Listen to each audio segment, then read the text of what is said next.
Commençons par le commencement. Dans cette première vidéo, je vais vous raconter un petit peu l'histoire de la vie et la mort de mon fils aîné. Pour cette histoire, on va retourner en 2014. 2014, à cette époque-là, pour nous, c'était un petit peu la vie parfaite. Ma femme et moi venions de nous marier, on s'est mariés fin 2013. On a eu le mariage de rêve, on a eu le voyage de nos rêves. À cette époque-là, on a les jobs qu'on voulait absolument avoir depuis un certain temps. On a de l'argent, on est sur le point d'acheter notre premier appartement. On a une famille qui nous aime, donc tout va bien. La petite vie parfaite. Et un enfant, c'est le petit truc qui nous manquait. On voulait absolument avoir des enfants et ma femme tombe enceinte au mois de mai 2014. Tout se passait bien, on est heureux, on commence à préparer l'arrivée de l'enfant, on achète des petites affaires, on achète des vêtements, on commence à regarder comment organiser la chambre du bébé. La première échographie se passe bien, et au 4e mois de grossesse, ma femme, comme elle est pote avec sa gynéco, elle a des échographies à chaque visite mensuelle. Et donc au 4e mois, durant l'échographie, la gynéco commence à s'attarder un petit peu sur le cœur de notre bébé. Donc il battait bien, c'est pas la question, mais elle cherchait l'artère pulmonaire. Et elle la trouve pas. Bon. A priori, il n'y a pas lieu de s'affoler, parce que ça se forme entre, je sais plus, X et Y semaines, donc c'était pas anormal que l'artère pulmonaire ne soit pas encore là. Mais néanmoins, elle dit, bon, rendez-vous dans 15 jours pour faire un nouveau contrôle et vérifier si tout va bien. Donc ma femme, d'un naturel un petit peu anxieux, commence à avoir peur. Moi, j'étais limite un petit peu en colère contre la gynéco parce que, comme je suis optimiste de nature, dans ma tête, j'étais absolument persuadé qu'il n'y avait rien de grave. Comme vous vous en doutez, je me suis trompé. Et donc nous voilà 15 jours plus tard pour une nouvelle échographie de contrôle pour vérifier un petit peu la présence de l'artère pulmonaire. Je me rappelle, c'était un lundi matin. Je vais refuser d'ailleurs de prendre un jour de congé pour ça parce que je voulais garder un maximum de jours de congé pour la naissance de notre enfant. Et donc ma femme est allée toute seule à cette échographie pour vérifier un petit peu où en était le cœur de notre bébé. Elle m'appelle vers 11h et puis elle m'explique qu'il y a une malformation cardiaque. En l'occurrence, le diagnostic portait sur une transposition des gros vaisseaux, c'est-à-dire que l'aorte et l'artère pulmonaire étaient inversées sur le cœur, et donc il y avait une mauvaise circulation sanguine qui faisait qu'après la naissance, notre enfant pouvait décéder très vite. Heureusement, la transposition des gros vaisseaux, c'est une malformation qui se soigne très très bien grâce au progrès de la chirurgie cardiaque. Donc il y a 50 ans, on en mourait, mais aujourd'hui, grâce aux connaissances accumulées sur le sujet, c'est très très simple pour les chirurgiens d'ouvrir le cœur, d'inverser les deux vaisseaux, de refermer, et après il n'y a aucune séquelle, l'enfant peut vivre tout à fait normalement. Donc, bon, c'est quand même un petit peu impressionnant parce qu'il faut se mettre dans l'idée que voilà, l'accouchement ne sera pas un accouchement normal parce que notre enfant sera, entre guillemets, enlevé à la naissance parce qu'on va nous le prendre et on va l'opérer autour de 1 semaine de vie pour rectifier un petit peu le positionnement de l'aorte et l'artère pulmonaire. Bon. Néanmoins, la gynéco de ma femme n'est pas spécialiste de l'échographie cardiaque, donc elle nous envoie vérifier tout ça dans un centre spécialisé auprès d'un spécialiste de l'échographie cardiaque. On y va, et là commence une longue échographie qui a duré plus d'1 quart d'heure, dans un grand silence. On entendait juste un petit peu le bruit de la machine. Quart d'heure pendant lequel l'échographe ne va pas prononcer un seul mot, et il va être occupé à labourer le ventre de ma femme avec sa machine à échographie. Une fois qu'il est fini, il nous dit « Venez vous asseoir, je vais vous raconter ce que j'ai vu ». Il commence à prendre un cœur en plastique, voilà, qui s'ouvre pour nous faire un petit peu un schéma de l'anatomie normale d'un cœur humain. Là, j'ai senti qu'il y avait quelque chose de pas net. Il nous explique que dans un cœur, il y a 4 cavités. En haut,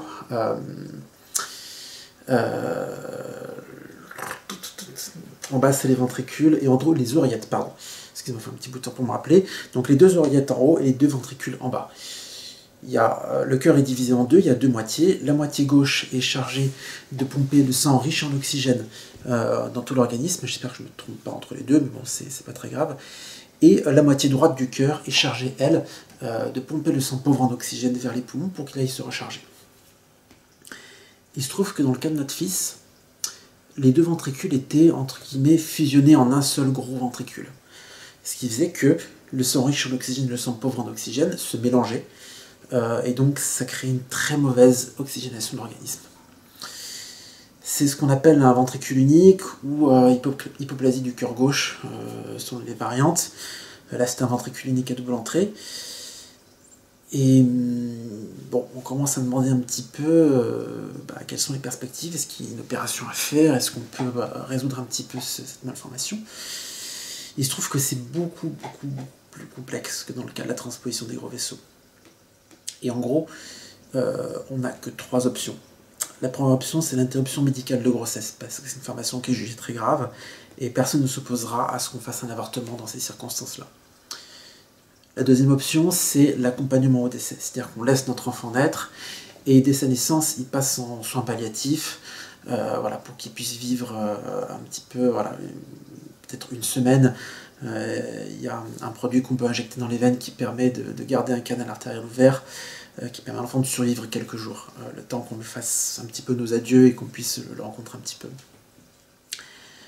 La troisième option, c'est un programme chirurgical très lourd, qui comprend 3 interventions, une à la naissance, une à 6 mois et une à 4 ans.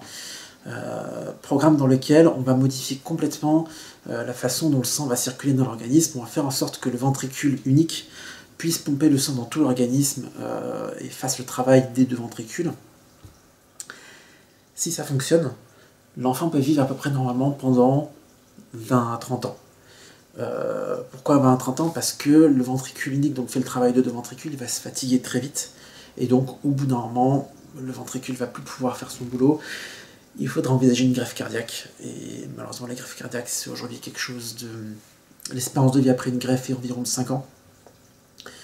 Donc on nous dit, bon, si ça fonctionne, votre fils pourra vivre, mais il n'aura pas une espérance de vie aussi longue que celle d'un humain normal. Donc voilà, on nous a laissé avec ce choix-là à faire sur les bras. Heureusement, on a été tout de suite redirigé vers l'hôpital Necker. On a rencontré des gens vraiment extraordinaires, notamment une sage-femme que je ne remercierai jamais assez pour toute l'assistance qu'elle nous a fournie, toute l'aide dans ces moments difficiles, où elle nous a expliqué vraiment que on a 3 choix, mais il n'y a aucun bon choix. Il n'y a pas... de toute façon, tous les choix sont compliqués, et le seul bon choix, ce sera le choix qu'on fera avec notre cœur. Ce sera le choix qu'on fera par amour pour notre enfant, soit d'interrompre sa vie un peu prématurément pour lui éviter des souffrances, pour lui éviter une vie de souffrance, ou parce que on ne se sent pas capable d'être, de mener à bien le programme chirurgical, soit de tenter le tout pour réussir à lui offrir une vie, la meilleure vie possible, une vie aussi longue que possible avec ce programme chirurgical. Donc on a eu le droit à une séance psychologique, on a eu le droit de rencontrer des cardiologues qui nous expliquent un peu plus en détail les tenants et les aboutissants de ce programme chirurgical. On a fait une amniosynthèse pour vérifier qu'il n'y avait pas d'autres malformations associées qui auraient pu éventuellement influencer notre décision. C'était un moment très difficile de prendre cette décision. Au début, je pense que par le choc de l'annonce de ce diagnostic, on avait envie tout de suite de faire une interruption médicale de grossesse juste par déni, en quelque sorte, pour dire non, c'est pas possible. On va arrêter ce cauchemar et on va recommencer, on va avoir un nouvel enfant, c'est pas possible. Sauf que l'interruption médicale de grossesse, c'est pas juste, ça se fait pas juste comme ça, c'est quelque chose d'assez douloureux. Il y a un accouchement derrière, donc on accouche en quelque sorte enfin pas en quelque sorte d'ailleurs, on accouche d'un enfant mort, puisqu'en fait on va devoir le tuer dans le ventre de la maman pour pas qu'il souffre. Et puis donc dans tous les cas on ne peut pas échapper au travail de deuil avec une IMG. On a réfléchi, et puis bon, au final on s'est dit, 30 ans, ça peut quand même être une belle vie. Et puis on avait peur de regretter de ne pas faire sa connaissance alors que c'était possible. Et on pariait sur le fait que en 30 ans la médecine peut évoluer, on voyait des articles sur les cœurs artificiels, il y a plein de choses qui étaient en train de se faire. Donc bon, on s'est dit, allez, on va se lancer, on va tenter la chirurgie cardiaque. Donc ensuite, la grossesse a continué. Je vous épargne les détails sur les multiples diagnostics, quelques aggravations, on s'est rendu compte que l'aorte était atrophiée, qu'il faudrait la reconstruire lors de la première opération à la naissance. On a essayé de se préparer autant que possible, on a essayé de rejoindre des groupes de parole, on a essayé de lire des témoignages, on a essayé de se construire un espoir aussi, parce que fallait pas se cacher, malheureusement c'est une opération un peu compliquée. Il y a beaucoup d'enfants qui meurent pendant l'opération ou peu de temps après. Donc on a essayé d'accumuler beaucoup d'éléments pour se forger une histoire dans notre tête, pour se dire on a raison d'y croire. On a raison d'y croire. Finalement, notre fils est né le 27 janvier 2015, après un accouchement un peu turbulent, déjà parce que c'est un accouchement déclenché, il ne voulait pas venir naturellement, et comme Necker est un hôpital très loin de chez nous, on ne préférait pas attendre pour jusqu'au bout du terme, et risquer de devoir après se dépêcher des Necker, donc on a préféré opter pour un déclenchement un tout petit peu avant le terme. La naissance s'est faite par césarienne sous anesthésie générale en plus, parce que malheureusement le déclenchement ne fonctionnait pas. Et en plus, notre fils a fait un arrêt cardiaque à la naissance parce que, d'après ce qu'on a compris, c'est en quelque sorte noyé dans le liquide amniotique, parce qu'il y a un petit peu du produit d'anesthésie générale qui est passé voilà, dans le corps du bébé. Voilà, donc ils l'ont ranimé à la naissance, ils ont un petit peu de mal à intuber, mais ça a fonctionné. Et au final, voilà, on faisait connaissance avec notre fils, qui a immédiatement été transféré en couveuse, donc dans le service de réanimation néonatale de Necker. Et donc, voilà, on était là, nouveaux parents, on faisait connaissance avec notre fils à travers une couveuse en plexiglas, avec des trous pour passer les mains. Voilà, parce qu'il fallait surtout pas qu'il se chope la moindre infection ou le moindre truc, donc ça veut dire blouse stérile, masque, désinfection des mains en permanence. Et puis, notre bébé était en permanence relié à un scope, donc il y avait toujours des fils qui partaient de lui, voilà, qui arrivaient jusqu'à un appareil. Il avait très vite un cathé qui était posé, donc une perf qui partait aussi sur un autre truc. Et donc on se retrouvait là à essayer de faire connaissance avec notre bébé qui était relié à plein de fils. Donc c'était un petit peu compliqué, mais c'était aussi un bon moment, quelque part, de rencontrer ce petit enfant qui était si innocent, mais qui pourtant était déjà un guerrier dans l'âme, et qui s'apprêtait à affronter des épreuves très difficiles. Sa première opération cardiaque a été programmée à son 6e jour de vie. Donc il est né un mardi et c'était programmé pour le lundi d'après. Ça a été un peu compliqué dans la préparation, puisqu'on devait signer des documents attestant qu'on avait bien compris tous les risques qu'on prenait avec cette opération. Et voilà, le médecin qui nous a fait signer ces documents nous a plombé le moral, parce qu'il fallait absolument pour lui qu'on ait bien compris les risques. Donc il nous a expliqué que notre enfant avait de grandes chances de mourir dans l'opération, alors que on a passé beaucoup de temps à se forger tous ces espoirs, à se convaincre que ça allait marcher.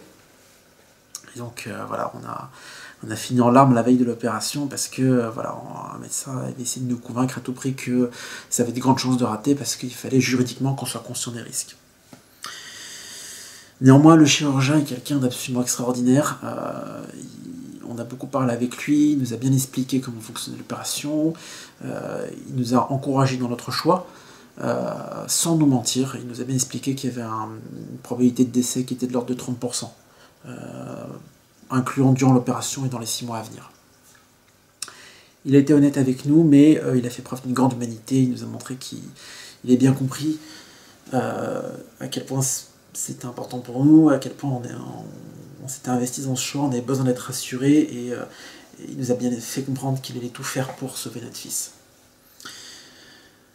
L'opération a débuté lundi matin à 8h du mat. On nous a expliqué que ça durait au moins 6 heures, 6 à 8 heures précisément, et que tant qu'on ne nous appelait pas, c'est que tout allait bien. Le téléphone a sonné à 13h, donc 5 heures après le début de l'opération, et là on nous explique qu'il y a eu un grave accident, que notre fils a fait un pneumothorax, une poche d'air s'est formée autour du cœur et l'a compressé, il y a eu un arrêt cardiaque qui a duré assez longtemps. Ils ont réussi à faire redémarrer le cœur, ils ont fait des contrôles, un électroencéphalogramme pour vérifier si le cerveau n'était pas touché. A priori, il n'y avait rien, mais ils ne pouvaient pas être sûrs. Et là, le chirurgien nous dit, bon, là, ça fait trop longtemps, il faut absolument l'opérer maintenant, parce que sinon, il ne va pas s'en sortir. Voilà, donc il dit, on arrête les contrôles. Là, on reprend l'opération. Je vous rappelle, dès que l'opération est terminée, qu'on a une nouvelle.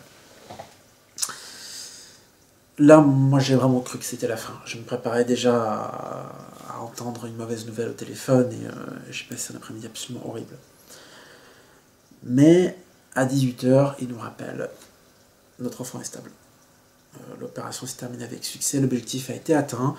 Il est pas en forme, il a la dose maximale d'adrénaline pour stimuler son cœur, pour faire en sorte qu'il ne lâche pas. Donc si jamais le cœur faiblit un peu plus, il faudra passer à une stimulation via une machine qui généralement donne de très mauvais résultats parce qu'il y a des risques d'accident cardiovasculaire, enfin bon. Bref, il était sous drogue cardiaque maximum, mais il est stable et l'objectif avait été atteint. Et donc là, il passait en réanimation post-op. Commence une longue période durant laquelle on va passer des coups de fil toutes les 3 heures, des fois même pendant la nuit, pour prendre des nouvelles, savoir comment évolue l'état de notre fils. Là, faut voir le truc, hein, c'est que notre fils a toujours le thorax ouvert, il n'a pas été refermé parce que il y a des œdèmes et si on referme le thorax, ça va comprimer les organes, donc il vaut mieux laisser le thorax ouvert, quitte à ce qu'il y ait un petit risque d'infection, plutôt que de le refermer et de comprimer les organes. Ses reins ne marchent pas, donc il est sous dialyse. Voilà, il reçoit des perfs dans tous les sens, il est complètement... donc bien évidemment, il est sédaté, voilà, parce qu'il est hors de question de le réveiller dans cet état-là. On est allé le voir en réanimation post-opératoire, et là c'est une vision que je ne recommande à personne, enfin que je ne souhaite à personne de voir, parce que il y avait ce petit garçon qui avait l'air tout faible, qui était au milieu d'immenses machines, il y avait des tours à seringues, il y avait un truc qui vibrait, on aurait dit qu'il était sur une machine à laver, c'était en fait l'appareil à dialyse apparemment, qui allait drainer ses reins. Bon, le thorax ouvert nous était caché via un linge stérile, parce que bon, voilà, on ne voulait pas nous infliger ça quand même. Et on restait là, donc on faisait 2 heures de route aller, 2 heures de route retour, et on restait un quart d'heure auprès de notre enfant qui était endormi. On le parlait un petit peu pour l'encourager, on essayait de réunir nos forces pour lui prodiguer quelques mots d'encouragement. On restait pas trop longtemps parce qu'il y a toujours ce risque d'infection, nous on est une source de bactéries, donc alors oui on se désinfectait les mains, on avait la charlotte, le masque, les surchaussures, tout ça, mais bon, il y a toujours un petit risque. Donc voilà, réanimation post-op, néanmoins, son état s'améliore de jour en jour. Petit à petit, il diminue la dose d'adrénaline, petit à petit, c'est un refonctionne, petit à petit, il progresse. Bon, malheureusement, il se trouve qu'on est en plus une grippe à ce moment-là, donc évidemment, quand on a la grippe, ma femme et moi, on a eu les deux. Hein. Quand on a la grippe, il est hors de question qu'on rentre dans un service de réanimation post-op pour le risque bactériologique. Mais notre enfant a fini par aller mieux, il a été transféré en cardiologie, il s'est réveillé. Quand on était guéri, on a pu aller le voir, on a pu enfin s'occuper de lui, entre guillemets, comme des vrais parents, même s'il était toujours lié avec des filles toujours scopées, c'est toujours compliqué, mais on a pu lui donner son bain, on pouvait lui changer sa couche, on pouvait lui lire des histoires, on pouvait le tenir dans nos bras. C'est déjà quelque chose d'énorme. Et puis petit à petit, voilà, le chirurgien s'est montré très rassurant, il pense pour lui que c'est plutôt bien parti. Et donc on nous annonce que voilà, il ne reste plus pour notre enfant à réapprendre à se nourrir, parce que bon, voilà, il n'a encore jamais, quasiment jamais tété de sa vie. Si on lui donnait quelques biberons quand il était en réanéonate, mais là il sait quasiment pas se nourrir, donc il doit réapprendre à se nourrir, il doit prendre du poids surtout parce qu'il doit avoir un certain poids pour la seconde opération, et après il pourra rentrer à la maison. Et on va pouvoir le transférer, comme après il n'y a plus d'impératif de surveillance sur l'aspect cardiaque, on va pouvoir le transférer à un hôpital qui est juste à côté de chez nous, juste le temps qu'il réapprenne à se nourrir avant de rentrer chez nous. Juste avant qu'il soit transféré dans cet hôpital, on nous annonce qu'il y a un problème. Il y a une des artères pulmonaires qui est sténosée, apparemment, qui est atrophiée. C'est-à-dire qu'ils ont essayé de passer via le cathé, ils ont essayé de passer à l'intérieur de l'artère et ils n'y arrivaient pas, donc c'est qu'elle est trop petite. Ça pose plein de problèmes pour la seconde opération, il y a un risque de perdre un poumon dans l'histoire. L'équipe médicale en discute, ils ont pris la décision de ne pas avancer la deuxième opération, d'attendre encore un peu. Mais voilà, c'était assez compliqué à vivre parce qu'on pensait vraiment que notre fils s'en était sorti. Là, c'est un nouveau coup de massue. Il est néanmoins transféré à l'hôpital à côté de chez nous. Là, voilà, on essaie de lui faire prendre du poids petit à petit. C'est compliqué, il n'arrive pas à prendre des longs bibis, il se fatigue très très vite malheureusement. Voilà, puis il y a des jours où ça va mieux, et des jours où ça va bien, et des jours où il perd du poids. Un jour, on a rendez-vous pour faire un nouvel examen cardiaque dans le même centre que celui où il y a eu le diagnostic de la malformation, pour voir un petit peu où on en est, parce qu'il faut qu'il soit très très surveillé. Et c'était encore un lundi matin, je m'en souviens, et donc là, l'échographe regarde, et puis il me dit, bon, il y a un petit souci, le cœur est en hypokinésie, c'est-à-dire que le ventricule ne bat pas bien. Le problème de ce programme chirurgical, c'est qu'il faut que tout se passe parfaitement, sinon, déjà quand tout se passe parfaitement, c'est compliqué, et là voilà, il y a ça qui va se rajouter, donc on va lui donner des médicaments pour stimuler un peu son cœur, mais en attendant, il va en rediscuter avec le chirurgien pour voir si il faut faire quelque chose, parce que pour lui, ça sent pas bon. C'était un lundi matin, donc ma femme est repartie avec notre fils, moi je suis retourné au travail, sur le coup j'y ai même pas pensé, je me suis effondré que le soir, parce que voilà, j'ai digéré un peu la nouvelle, mais bon. Alors on essaie de pas y penser, de s'agripper au peu d'espoir qu'on a. Le mercredi, donc là notre enfant a 1 mois et demi, mercredi on arrive à l'hôpital et on me dit, là ça passe, son état cardiaque s'est dégradé, donc Rémi, c'est pas forcément très inquiétant, mais ils préfèrent le retransférer à Necker, où ils sont spécialistes de la cardiologie, plutôt que de prendre le risque de garder qu'il se passe quelque chose de grave. Donc il est transféré à Necker, nous on suit en voiture, il arrive un peu avant nous. Dans la voiture, on m'appelle sur mon téléphone, on me dit dépêchez-vous, là il faut vraiment que vous veniez très vite. On arrive, on nous installe dans une petite salle avec un divan et 2 fauteuils. On me dit patientez 5 minutes, on va faire quelques examens sur votre fils et puis on viendra vous chercher. Après un quart d'heure, on vient nous chercher. On a dit allez faire bisous à votre fils et venez, on va réfléchir à ce qui est le plus digne pour lui. Là, je pense on avait compris dès le moment où on nous installait dans la petite salle, on savait à quoi servait cette salle. C'était un petit peu la salle des mauvaises nouvelles, la salle où on annonce voilà, les mauvaises nouvelles aux parents. Donc on va voir le médecin et on va voir le chirurgien. Là, il nous explique que c'est compliqué. Son cœur ne bat pas bien. On ne sait pas forcément pourquoi, mais malheureusement, là, son bilan sanguin est mauvais et il va décéder dans quelques heures. Voilà. Est-ce qu'il y a quelque chose à faire? Le chirurgien commence à nous dire oui, il y a peut-être un scénario improbable dans lequel il y aurait un obstacle dans une artère qui serait pas visible à l'échographie, on pourrait aller chercher, bon c'est une chance sur 1000, mais on pourrait peut-être tenter, hein, voilà. Bon, après discussion, il s'avère que il valait peut-être mieux que notre fils décède avec nous dans le bras plutôt que sur la table d'opération. Donc notre fils est parti en soins palliatifs. Il devait décéder dans l'après-midi, on est le mercredi après-midi à ce moment-là, et il a tenu 3 jours. Il a tenu jusqu'au samedi après-midi. C'était beau quelque part parce que ça nous a laissé le temps de lui faire rencontrer un peu sa famille, parce que jusqu'à présent, quasiment aucune visite n'était autorisée, à part les parents, les grands-parents. Il y a mes parents qui habitent dans le sud de la France qui ne l'avaient jamais rencontré, donc ils ont pu monter, lui tenir un peu dans leurs bras. Il y a une de mes sœurs qui est venue aussi, qui est arrivée in extremis, peut-être une demi-heure avant sa mort le samedi. Il y a des amis qui sont passés, qui sont venus rencontrer notre enfant. Il y a aussi beaucoup de personnes médicales qui sont venues un petit peu nous soutenir. Notamment la sage-femme dont je vous parlais tout à l'heure, des infirmières qui l'ont suivi en cardio, la psychologue de l'hôpital qui est venue aussi un petit peu, entre guillemets, nous accompagner en soins palliatifs. Et finalement, à l'âge de 46 jours, notre fils est décédé. Voilà, il a fait quelques arrêts respiratoires, à chaque fois il reprenait son arrêt respiratoire, mais au bout d'un moment il a fini par s'arrêter définitivement de respirer. Une semaine après, on a organisé ses funérailles, on l'a enterré à côté de chez nous. C'était un moment très très intense. J'oublierai jamais la vision de ce cercueil blanc minuscule dans lequel il y avait le corps de mon fils. Et voilà, il a été enterré une semaine après, au mois de mars 2015. Voilà, ça c'est les événements que j'ai vécu avec ma femme et mon fils il y a 2 ans.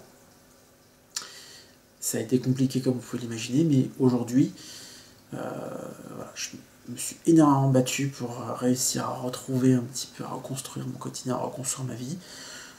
Aujourd'hui, je vais mieux. Aujourd'hui, j'ai la chance aussi d'être papa d'une petite fille qui est née toute fin décembre 2016. Et aujourd'hui, j'ai envie un petit peu de m'investir pour expliquer ce que c'est que le deuil périnatal, expliquer comment je m'y suis pris pour avancer, et peut-être que je vais réussir à aider certains par mes vieux qui ont perdu un enfant. Voilà, si je peux vous apporter quelque chose, j'espère réussir à le faire à travers cette chaîne YouTube. Les vidéos suivantes, je vais essayer d'en tourner un maximum, je vais essayer de les faire courtes, et je vais essayer d'aborder à chaque fois un thème très précis, expliquer un petit peu quel est mon ressenti, mon témoignage, expliquer aussi qu'est-ce que j'ai pu retirer des témoignages d'autres parents avec qui j'ai été en contact, et voilà, faire une petite synthèse de ce que je pense sur cette question en particulier. Voilà. N'hésitez pas à vous abonner à la chaîne si vous avez envie de ne rater aucune des vidéos à suivre, et n'hésitez pas à mettre un petit pouce vert sur cette vidéo. Merci à vous.